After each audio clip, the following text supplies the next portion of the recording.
On October 17th, 2023, the Brightmoor family's world was turned upside down when, at the age of just 44, a tumour was found in Angela's brain. 1 month later, they were introduced to the world that is hospice. This is Angela's story. Walking the final path together, a Hospice West Auckland podcast. Hello and welcome to episode 3. In the last episode, we spoke with Charlie, who was Angela's primary nurse, and we learnt about the first admission for Angela to hospice. And today we have another special guest from the team. We're joined by Kathrin, who's our creative arts therapist. Welcome, Kathrin. Thanks for joining us. Hello, good to be here. Tell me, before we crack into things, what is the role? What does a creative arts therapist do? All sorts of things, and I think it is one of those roles that is still a little bit nebulous for people. I do various things in my role. Overall, maybe an easy way to explain it is that a creative arts therapist lives in the realm of counseling and psychotherapy. So some of that work that a counselor or psychotherapist would do, and I bring in a lot of creative expression. Could be painting, movement, sand tray, all sorts of things. And it can be a way of kind of exploring what is happening for a person, kind of that deeper work. And it can also be a place to just have fun and a little bit of lightness and play with the art materials and let them do their magical something.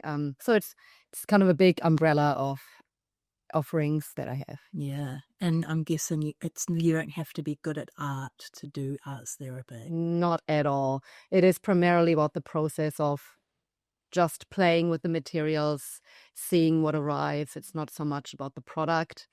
Can be important, what sits in front of us at the end, but you don't have to be good at it. I'm not good at art. So it's hopefully quite non-threatening for people. And I can imagine using the creative mediums and the non-threatening approach means that the work is quite good with children, which is why we've got you here today. Yeah, it's actually good with any age. But yeah, I love working with little people and going into those playful spaces with them and speaking their language. Creativity, art making, play, that's their language. And meeting them where they're at. Absolutely. And so, Aron, I know that your family had a little bit of input from Kathrin. We did. During your journey, particularly with young Taylor. Yep. So about the same time that I started coming to hospice for counselling, Taylor came along too and got to meet Kathrin. Taylor loves that, the arts and crafts kinds of things as well. So it was really good for her. The only downside was that she would come out covered in glitter. Taylor loves glitter, and Kathrin was a big fan of encouraging her love for glitter. So the drive home, would involve, once we got home, would involve vacuuming the car and Taylor and Taylor. But she really, really enjoyed it, and did lots of fun things that she really enjoyed. So yeah, it's cool. I remember going into into your room, Kathrin, after you've had some sessions, and it starts off so nice with all of the creative supplies, and I just love it because you go in and there's everything there for you to pick and choose from. And after a session, when you go in, sometimes it's just chaos in there. Hey, yeah, it goes against everything. For she'd come out covered in glitter, and like you say, like the room would just be chaos, and I'd be like, this is not for me at all. Like, there's no organization here. But Taylor's had a great time, and yeah, it's not for me. And that's exactly part of the magic that people experience stuff in their life that they don't have control over, that feels chaotic, and to actually put that chaos into the room and be like, okay, here it is, and how can we learn to contain that? Yeah. And how can maybe the glitter is very specific for people. Yeah. It brings that bit of magic in really dark spaces. It brings that sense of lightness. I've had kids we put it on our head. I know. Before we started or left, as a sense of protection. Yeah, cool. And sometimes people really say that themselves.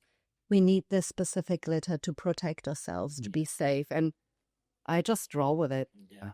Sorry, not sorry. Yeah, absolutely. I know, Kathrin, a lot of your support of Taylor in particular was in the bereavement side. But one thing we've started to touch base on in the last couple of episodes has been how Aron and Angela were able to support their kids through this journey. Aron, I think we touched base very quickly last episode about when Angela was diagnosed. How did you tell the kids, or what did you tell the kids? What happened there? Yeah, so the day that we very first found out that there was a mess, there was obviously the initial part where Angela and I are at the hospital, and my first thought was, okay, I've got to let the kids know. We have to tell the kids, and there wasn't a discussion. Like, there was just kind of, this thing between the two of us where it was like, yeah, that's what has to happen next. And so there was no kind of, at the time, there was no kind of deep thought that went into it, around, okay, well, what do I tell them? Why am I telling them? It was just like, that's just the natural step is to tell them.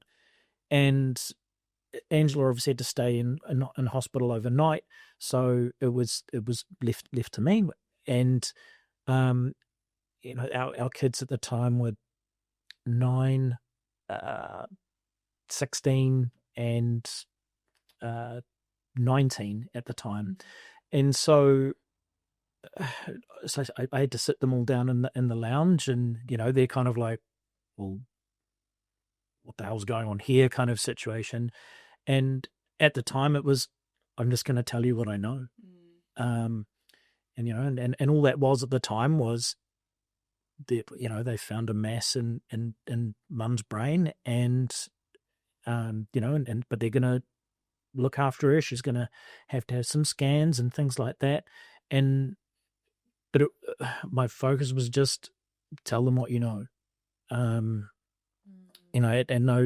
no stage did I think, well, I can't tell them this or I can't tell them that. It was they got to know.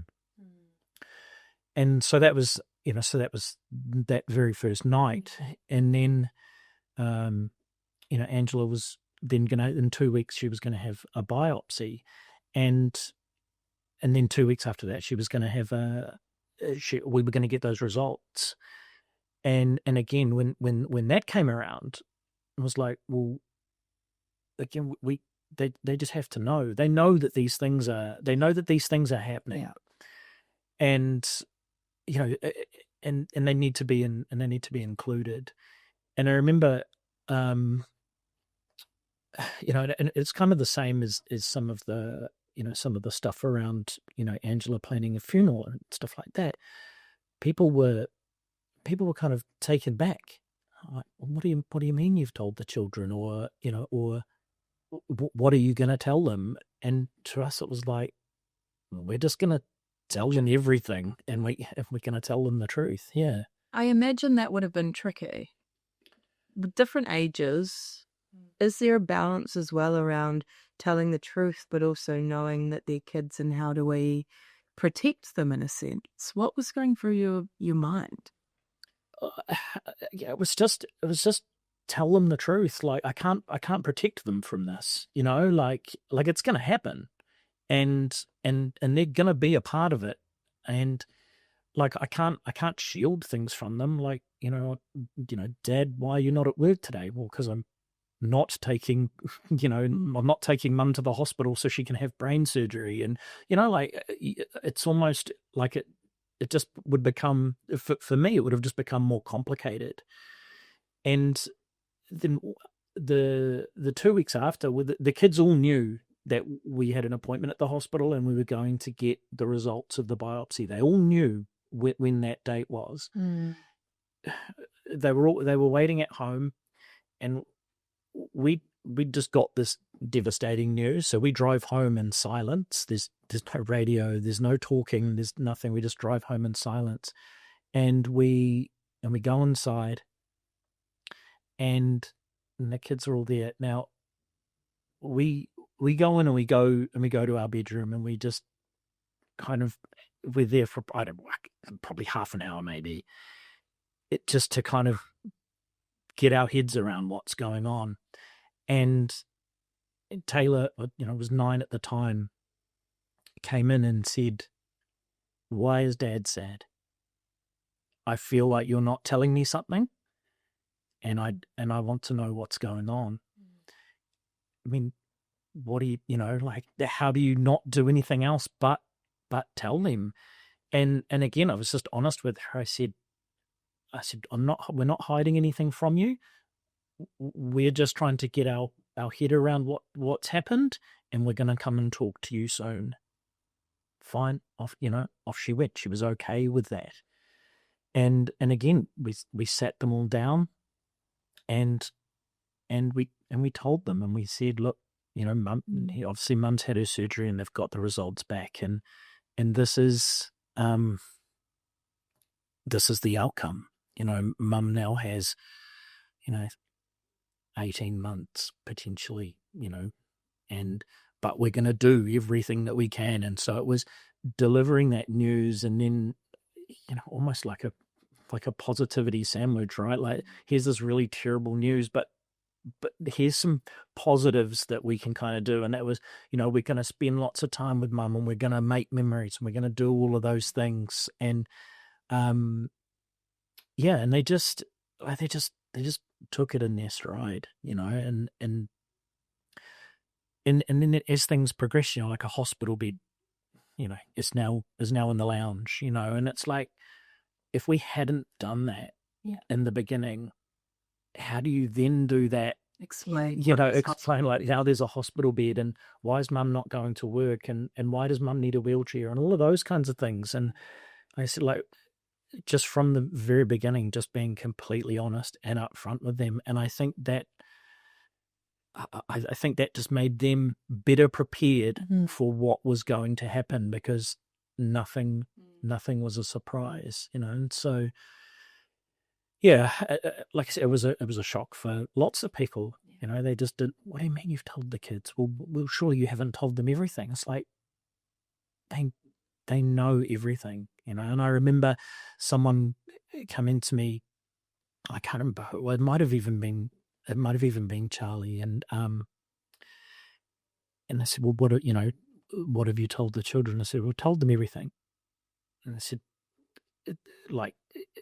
it's a great thing to do, because if you don't, like, if we, like, let's say we just told the bigger kids because we thought they were able to handle it, but we didn't tell Taylor, does she potentially have feelings like, well, I'm not allowed to know important things, so am I actually part of this family? So now she's kind of got this whole dynamic going on, right, where I'm not part of the family, but also my mum's really sick, I think, and all of this change and stuff is going on. So it's no real deep thought went into it. It was just, to us, it was the right thing to do. Yeah. And Kathrin, this must be an area that you work in, a space that you work in a lot.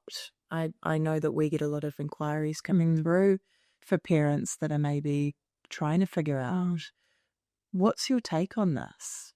Is there a right way to tell the kids, or what can we and can't we tell them? I think there are certainly right and wrong ways, but there is a lot of, so much gray in between. And it's amazing that you had that gut instinct, actually. We gotta tell them. Like you said, we can't hide it. Yeah. And it often comes from that space of, I want to protect the kids in not telling them and trying to, sugarcoat things for a while. And at the end of the day, it's going to bite you. Yeah.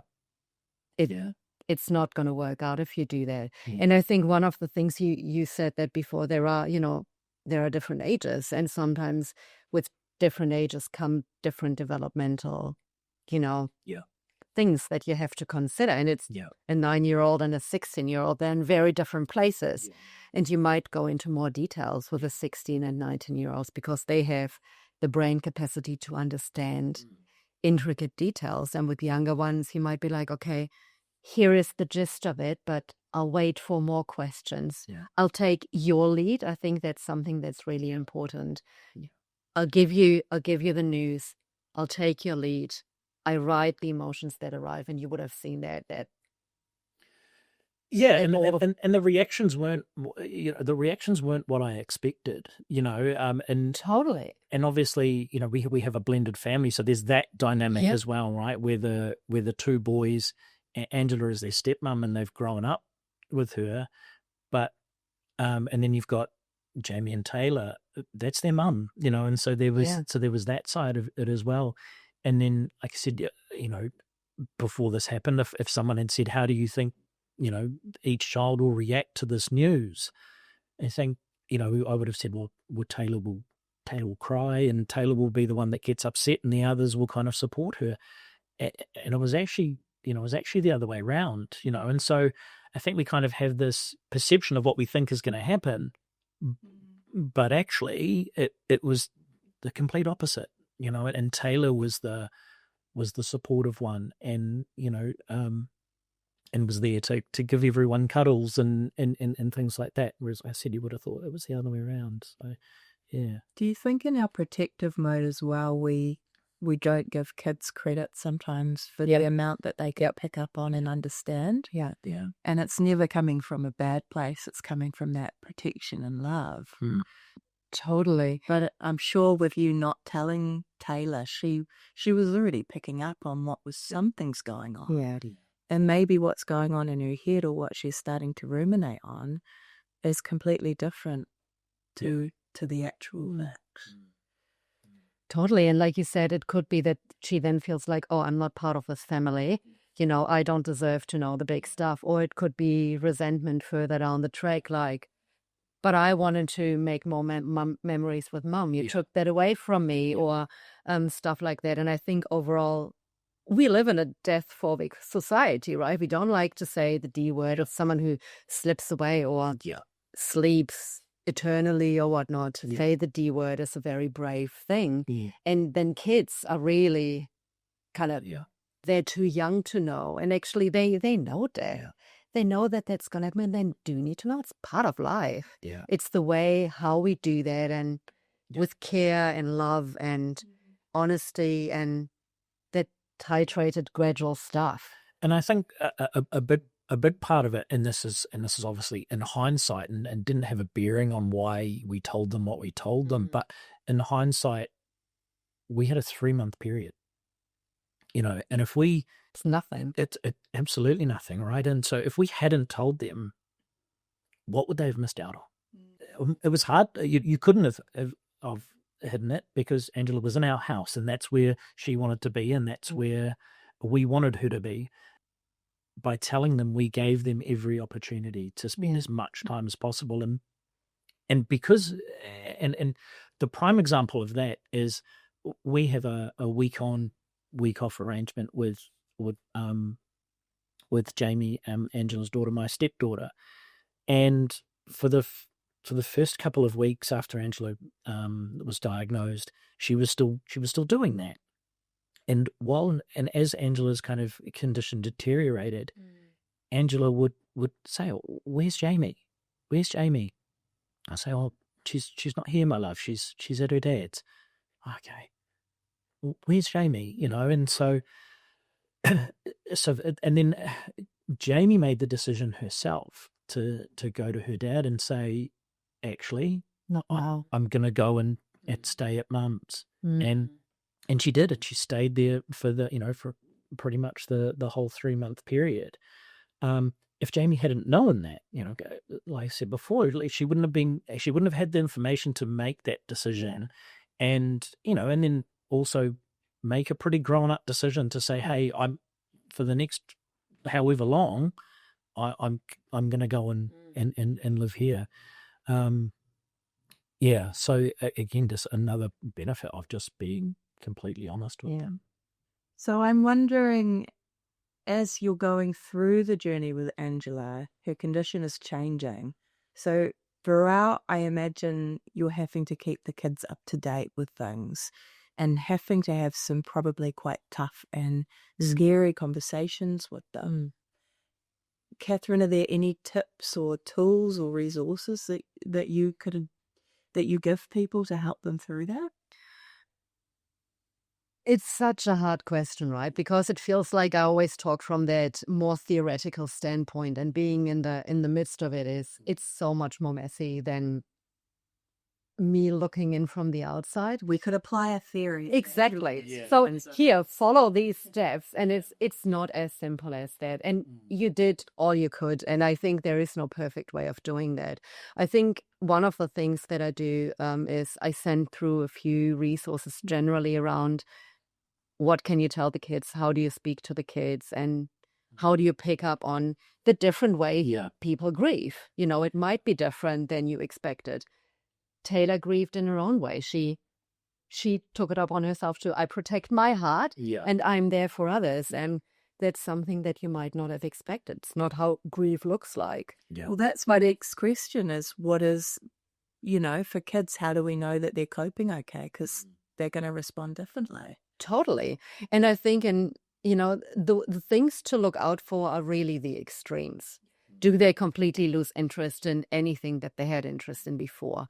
Does their mood really plummet to a point that I'm getting really nervous about them? Are they riddled with anxiety and have nightmares all the time? Are they becoming really clingy or very avoidant?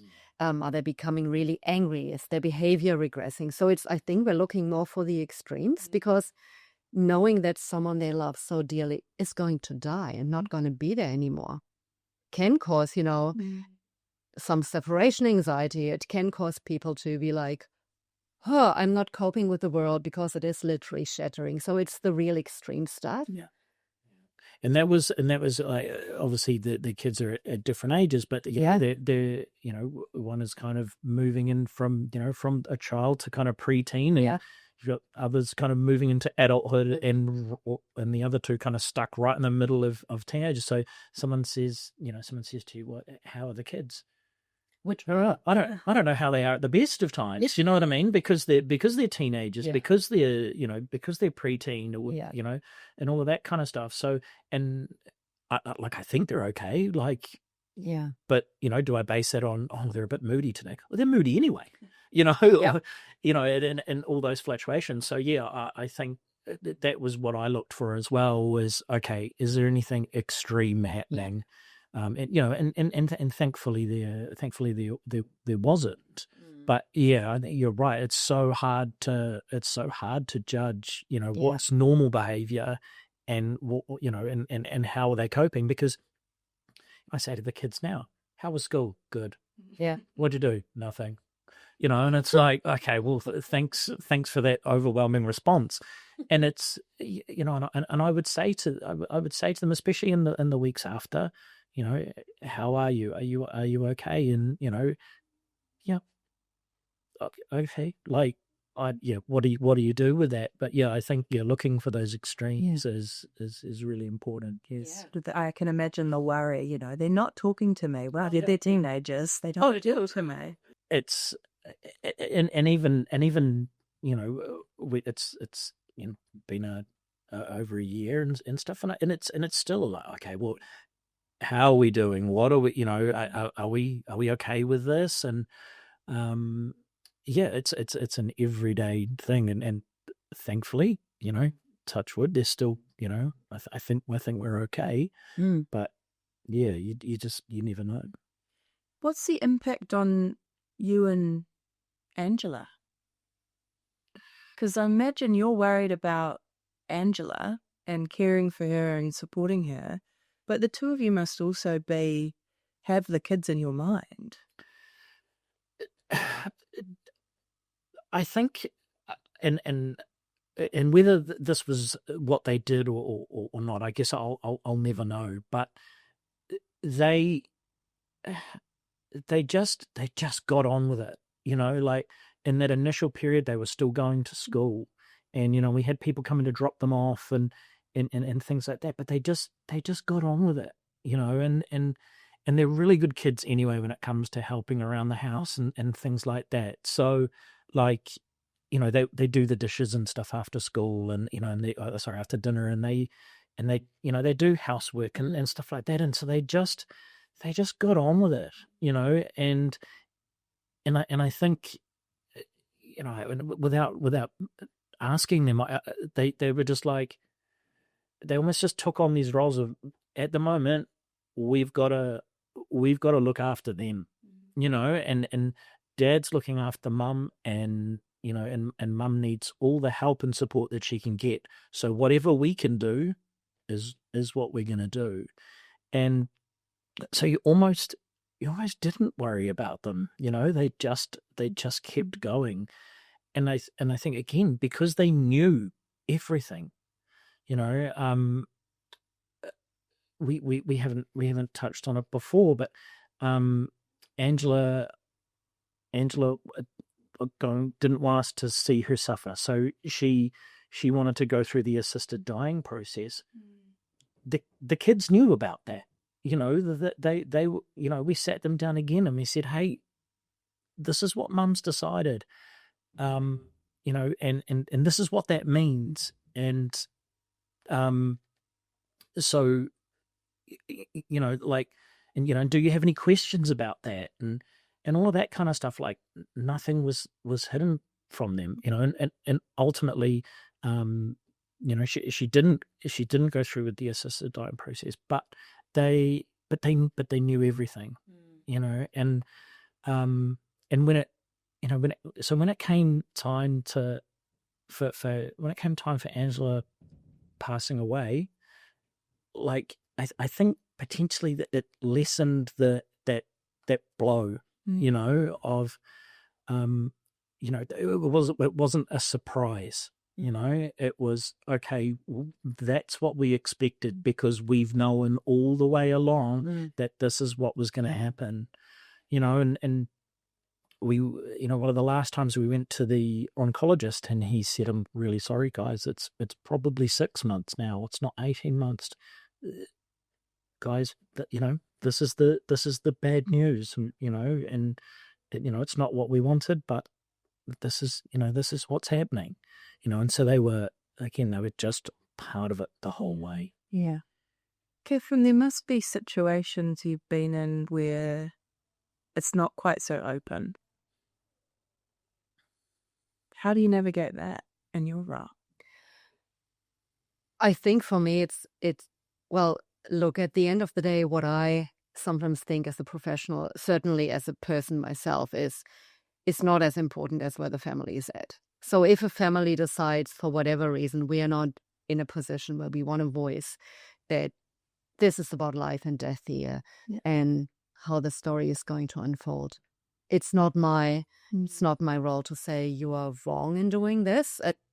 I will roll with that. I might speak to, what else can you say when someone, when they deteriorate, and when are you ready to tell them? I haven't fully had that conversation yet. That hasn't really, I've had that with adults, but not when there were children involved.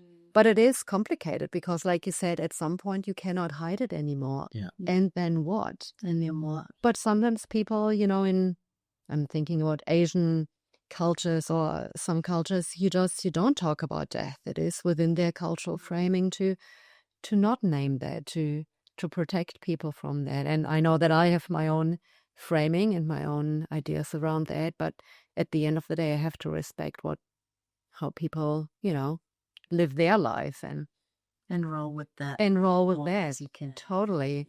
And I'm also thinking, as you talked about, they got on with it. They did the stuff at home. I think that's something that is really important. Like, their world is falling apart. They will find themselves in a world that they never anticipated, and to keep some sort of routine going. Yeah. The more routine you can keep going, that sense of normalcy is really important. And that can sometimes be like, what do we tell the schools? Yeah. What do we tell their friends? And sometimes it's like, actually, let's keep that for now, because I want to go to school and feel like I'm just me. Yeah. Nobody knows. Nobody looks at me as that kid. Yeah. And for others, it's like, oh, it's really important for me that teachers or my class knows. So, but it feels like they had that sense of normalcy. They were still going to school. Yeah. There is still dishes. Thank you very much. Yeah. That can feel like, the house is still stable enough. Something is still holding me enough in this world that's falling apart. Yeah, and it's and like, I remember when I was 11 and my grandmother passed away. Me too. But no one talked about it. Yeah. you know, like, Same. and it wasn't a cultural thing or anything like that. But it was just, to your point earlier, you don't talk about it. You don't talk about death and stuff like that. And I remember, and maybe this is why I ended up telling them, but I remember we got shipped off. You know, we got shipped off to my mum's friend's house for 2 weeks. You know, we were like, well, why are we here? Do you know what I mean? And You then, don't understand. yeah, and I think, and then we got taken to the hospital why are we going to the hospital? Oh, we're going to see Grandma. Well, why is Grandma in the hospital? And then going to see her. And this was the first person I'd ever, you know, had pass away. And I walk into a hospital room, sorry, and, you know, and my grandmother doesn't have any hair. And I'm like, well, hang on a minute. I only found out you were in hospital 20 minutes ago, and now you don't have any hair. And that's always sat with me. And then we never saw her again, because we were, you know, it was, we were shipped off, and you know, and that will, you know, that will always stick with me. So we missed out on those, you know, on those moments. Angela being sick was over Christmas and things like that. So it made, you know, what moments we did get, it made them special, and it made you appreciate them more. And I think, you know, from the kids' side of things as well, because they just knew, you know. Yeah, and like you say, it's each their own of these cultural things and stuff like that. But, you know, when I look back, I just think we just made the right choice, you know, to just tell them anything and everything. And I think, you know, and that carried on after she passed away. And, you know, we had, you know, we had Angela at home and things like that. And like I said, it just lessened the blow, you know. It didn't make them, you know, any easier, I guess. It's just, you know, it just lessened that impact of, wow, what the hell just happened, you know. They were involved. They were allowed to be a part of it. Yeah, absolutely. And part of that is, I think, also making memories, like you said. You know, I miss out on those moments with Grandma. I would have loved to make some memories with you, but I can't. And I've done some of that in the past. I remember one session where we sat around the kitchen table, 10 of us, and the granddad, in that case, was, you know, the one with the terminal diagnosis, and they were all the grandchildren and some adults. And we made canvases together and talked about there's a beautiful book, The Invisible String, that I often recommend. You know, the invisible string that will still be there even once he's died. And it was really special to have that time of sitting together or making handprints and putting them on canvases. And the young person can go back to, there is Grandma's, Mom's, Dad's, whatever handprint still there, you know, to make memories like that. Yeah, and I think this, like, we've got loads of nieces and nephews, and, you know, no, I don't think they were told as much detail, but they still knew that Auntie Ange was sick. Now, Angela adores all of them. Like, you know, for the first Christmas after she passed away, I was like, I'm gonna get them something. I'm gonna, you know, that they can keep. And so I thought, I'm gonna get them all a photo of Angela with them by themselves. I didn't have to look very far. There was just all of these photos of her with every single niece and nephew. I'm pretty sure there's like 14 or 15 of them. Wow. And but there's a photo of them, and you can just see in these photos how much she loves them and how much they love her. But, you know, they would come over, and they would, you know, and they would give her hugs, and, you know, she's in a hospital bed, and, you know, and she's not, you know, she's obviously not the Auntie Ange that they know. And so again, you know, some of them are a lot younger, so they, you know, there wasn't great detail, I'm sure, but they were still aware of what was, you know, what was going on. It wasn't hidden from them either. Yeah. The other question I have, I hear a lot around if we're going to be open and honest with the kids, the terminology that we use, because we do tend to maybe soften things for kids. Mum's gone somewhere else. Mum's asleep. What's your thoughts on that? Oh, I get very icky around the term asleep. Yeah. A lot of people still say that, and it can come, with a real risk that kids at the extreme end then feel like, oh, what if I go to sleep? Am I never going to wake up again? Or what if you go to sleep? Yeah. You're not going to wake up again. So you kind of have to stay with as hard as it is, use the correct terminology at a child appropriate level. Yeah. Death, they understand. They've always seen an animal die outside somewhere. They've seen dead animals or plants die. Things die. But explaining what is happening medically, I think that terminology, you have to be careful to not make it too complicated. But, that invitation, let's say that someone's died, that there is a death, that there is a funeral, a celebration of life, and to normalize that stuff. Yeah.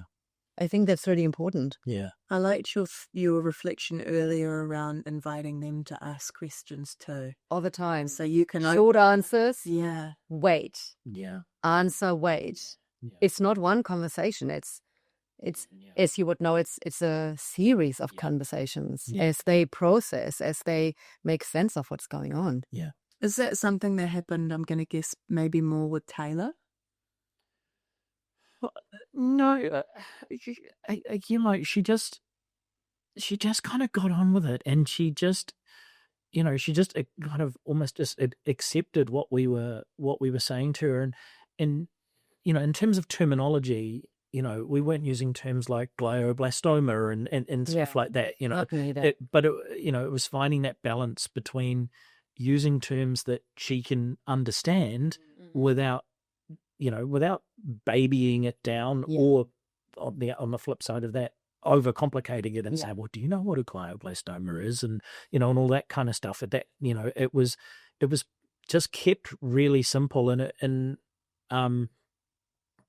at the end I would just say, has anyone got any questions? And, so they were kind of, okay, well, what will happen next kind of thing and stuff like that. But because we just kept it really simple, because I didn't understand it, up until she got diagnosed, I didn't know what a glioblastoma was. So I had to keep it simple for myself as well. It was just kept really straightforward. And, if they did have any questions, and again, it's asking, they don't like to, it's not cool to put your hand up at school or anything like that, right? So it was kind of, have we got any questions? Generally, it was, unless it was a really obvious one, like, okay, well, what happens next? But, there would be other times where, they might just come along and be like, hey, what is that? Or, why is this happening? Or whatever. So, yeah.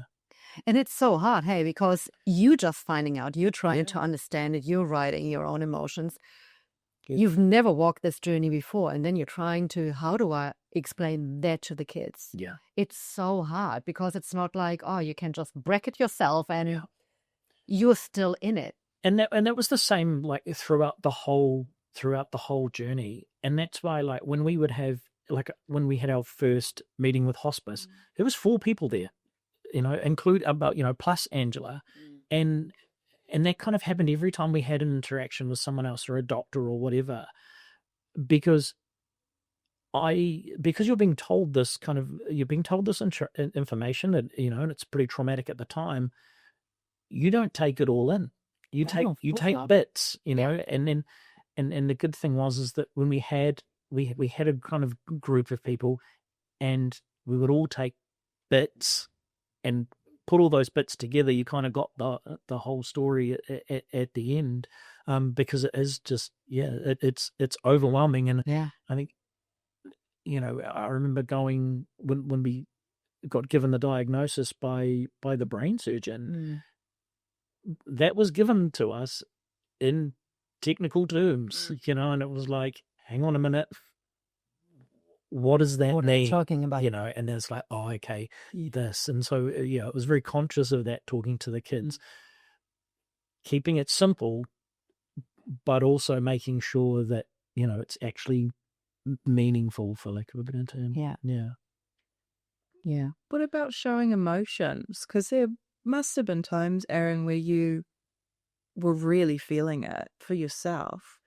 Is it okay to show those emotions, or do we need to be the strong parent that holds everything together? That's look,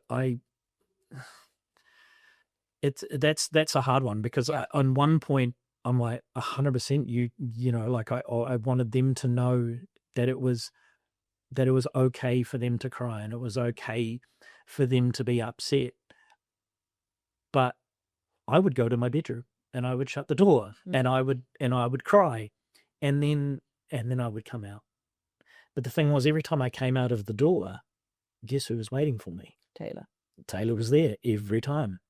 And it, almost by default became this, like, Dad's gone to his bedroom and shut the door. He's gonna need me in a minute. So she would just come up and she would wait by the door. And but so I like, it wasn't a case, I didn't want to hide it from them, but it was like, I actually just need a minute, And it's not like I wouldn't then come out of the room and be like, right, okay, well, and try and carry on the day. Like, it was obvious that I was upset. And I think there was our first Christmas, Jamie got Taylor and I, gave Taylor and I these teddy bears. And I was like, oh, that's weird. That's nice. Okay, you got us a teddy bear. And then she said, press it. Oh, gosh. So I pressed my teddy bear. And the teddy bear is Angela's voice saying, I love you. That was it. Like, no time to there's I'm not going to the bedroom. No. Like, just, and then Taylor presses her one, and her one says, Taylor, I love you. I don't know anyone that's holding up to that. I don't care who you are. And, like, again, I wasn't going to hide that. And there was lots around that, right? It was like, that is the most amazing, thoughtful gift ever that's come from a 17-year-old girl. And, traditionally, teenagers don't think about anybody but themselves. And she's gone, and she hasn't just bought these beers and put the recording in. She has gone and got all the individual bits, and she's unsewed the back of the beer, and she's put the voice thing in it, and she's put all of this effort into these things, and like, it was just like, this is the most amazing thing, So it wasn't a case of hiding it. It was, sometimes you just actually just need a minute. But 100%. And the textbooks says that it's good if you show your emotions, but please don't show too much of your emotions. So it's like, but how do you do that in reality?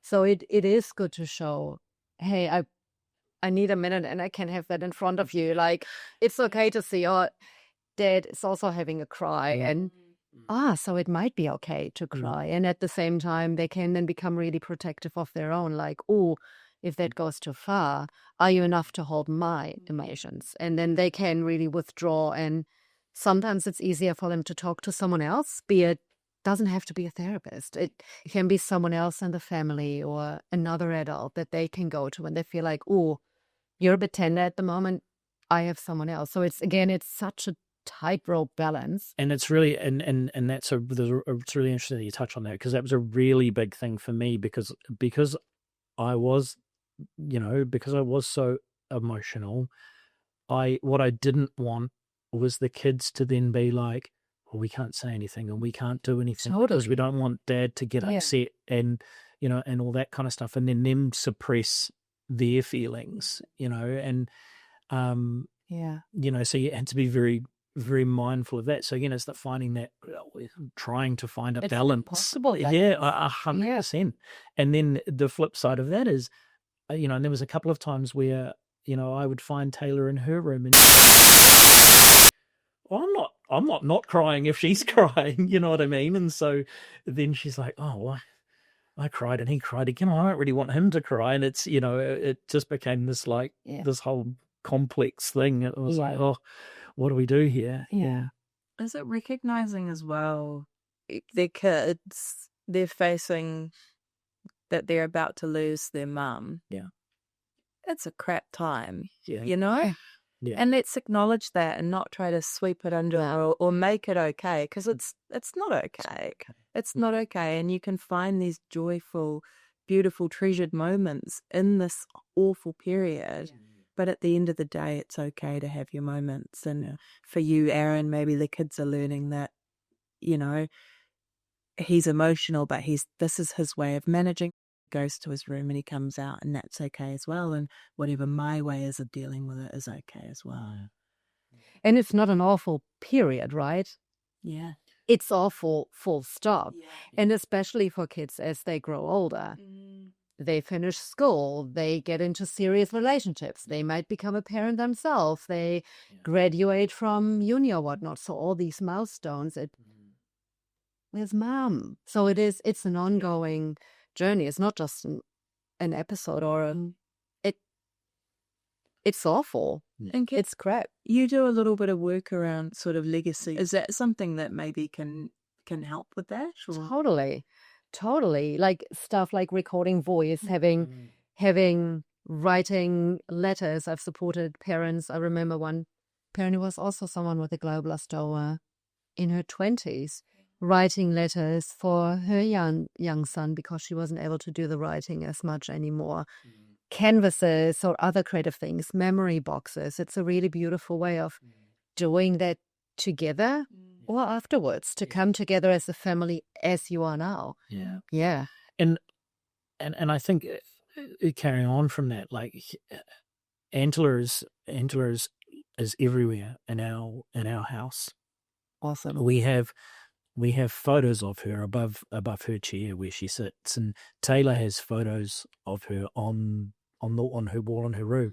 Jamie went out herself, and Jamie has one side of her room is just all of these photos of Angela, all framed, all put in proper frames. And so, Angela's ashes are in a woven basket, and they're in the lounge, and and so she's everywhere.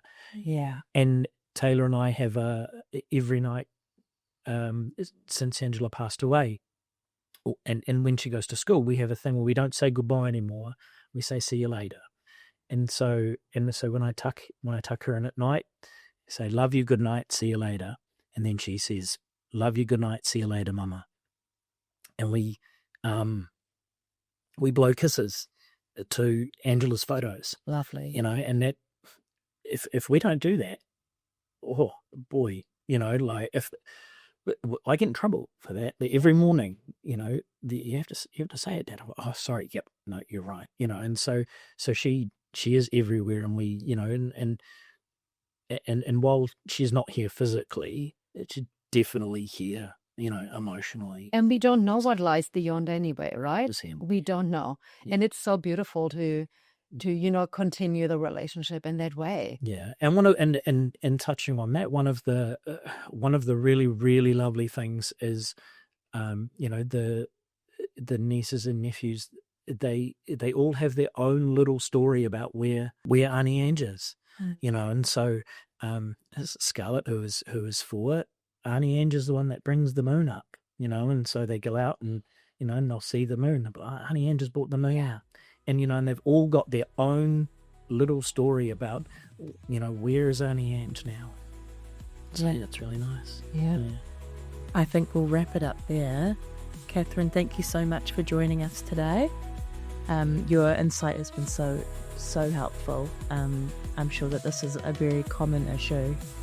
And these questions must come up so much. We are looking at how we can support our children through these kind of circumstances. Join us next episode where we talk about the future on Angela's terms. Thanks for joining us.